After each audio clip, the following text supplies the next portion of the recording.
Hey there, y'all. Follow us as I break down this process that we've developed here on cutting or turning a Toere stick on a lathe. Now, this is not the only method, nor is it the traditional method by any means at all, but it's what we've learned to make work based off what we have. Now, I've found a way to get this process down to roughly an hour start to finish. For the sake of the video, let's go ahead and speed it up. What I'm using here is a bench lathe, and the tool for carving is a roughing gouge. That roughing gouge helps us take it from the square shape of the wood, and I'm starting to turn it into that cylinder or that circular shape. If you choose to use this method, please do your research on using a lathe. There's a lot of things out there to learn as far as technique and safety considerations. Once I get it completely rounded out, I'll bring that tool rest down to the left side as you're looking at it, and I start to cut it on the handle based off a measurement. I'm using a caliper or however you feel the need to measure. Getting that measurement off of one of our older sticks, I'll cut that, make it a little bit thicker than the measurement so that I'll be able to sand it down as needed later. Then I slide the tool rest to the far end and start to cut away for the tip. I'll cut away some of the meat of the wood with a roughing gouge before using the parting tool to cut the actual measurement. You saw me take the wood off of there for a second. I felt a crack in the wood. That's up to you whether you decide to scrap the piece or you can work around it. I know I've been hit in the face a couple of times by wood flying off of the lathe, so you make that safety consideration on your own.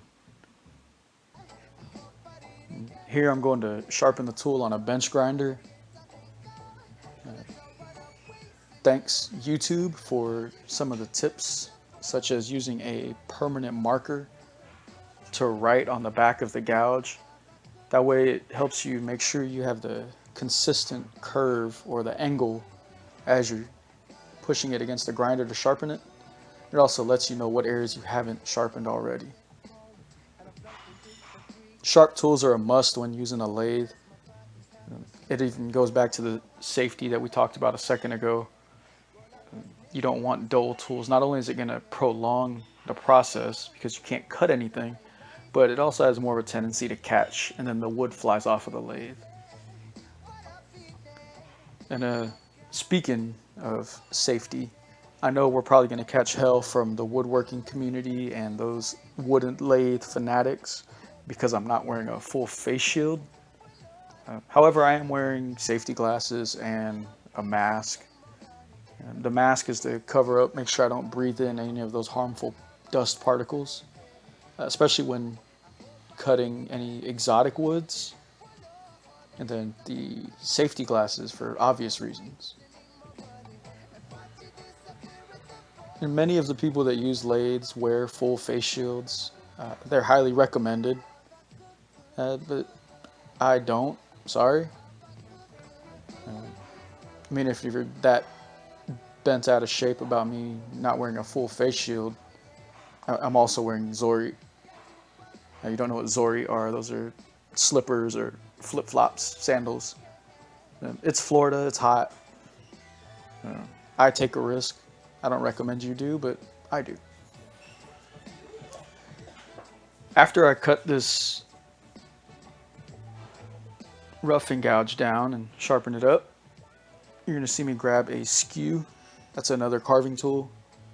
Reaching out to the woodworking pages on Facebook, they said that I could actually do this project start to finish by using the skew. I haven't tried that method myself yet, but I use the skew to cut away any tool marks or any blemishes that the gouge leaves on the wood.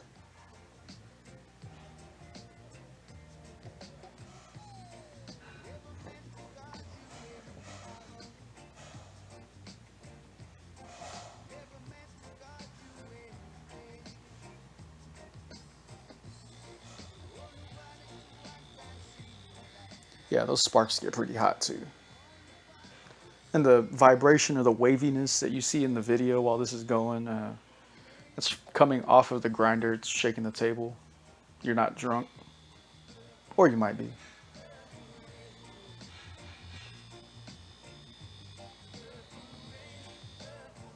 Again, you want these tools pretty sharp. I mean, then you can even use them for different things.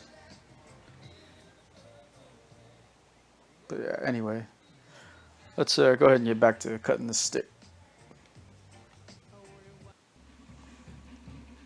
After you've got your two ends cut to measurement is when you start to shape it, and you're pretty much making them meet in the middle with a gradual slope. And then here comes Cousin Dan, and yeah, bro. Gee, thanks. Dan just comes out. He helps with the projects. He's my second set of eyes. Eats the snacks. But he makes sure that I'm tapering the stick correctly. He's just kind of helped me out.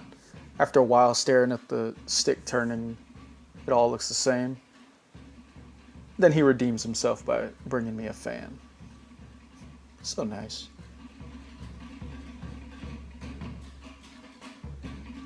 Some of these parts you're going to see me compare the older stick to this one that's currently on the workbench. Even though we took the two measurements, you still want to make sure that you're matching the shape. What may look correct while it's sitting on the lathe may not always be the case.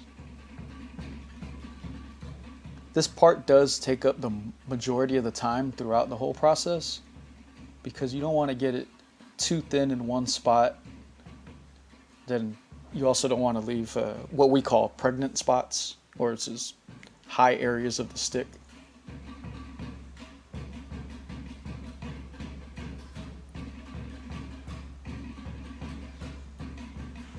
As I'm going on to finish the shape here, I do want to say thank you, a huge thank you to those folks, the old heads that have been in the game for a while. Some ones that come to mention right away is our guys in Hawaii. There's Sonny, Kaylee, Tyrone, our boy. Those guys have been amazing with, staying open and just sharing their knowledge as we've been on this journey to get things done the right way. It's all about preserving the culture and sharing the culture. So I appreciate it, guys. Even there on top of the trash can, you see one of the drums that I'm making. That's a lot of creativity and the wisdom shared by them.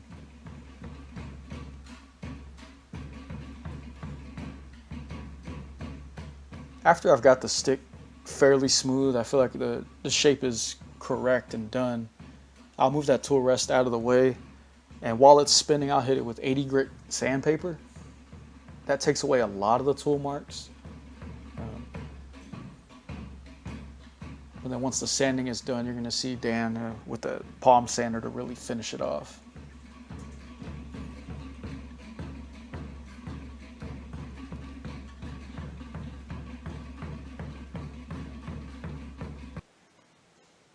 You're not going to be able to see too much being out of focus, but what he's using here is 320 grit sandpaper.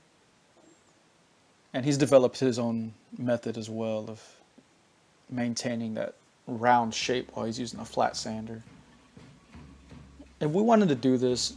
There's a lot of YouTube videos out there, but nothing really showed how to get this process done. Here's what the stick sounds like. But we hope this helps you guys out so you don't have to learn things the hard way, and definitely learn from our mistakes.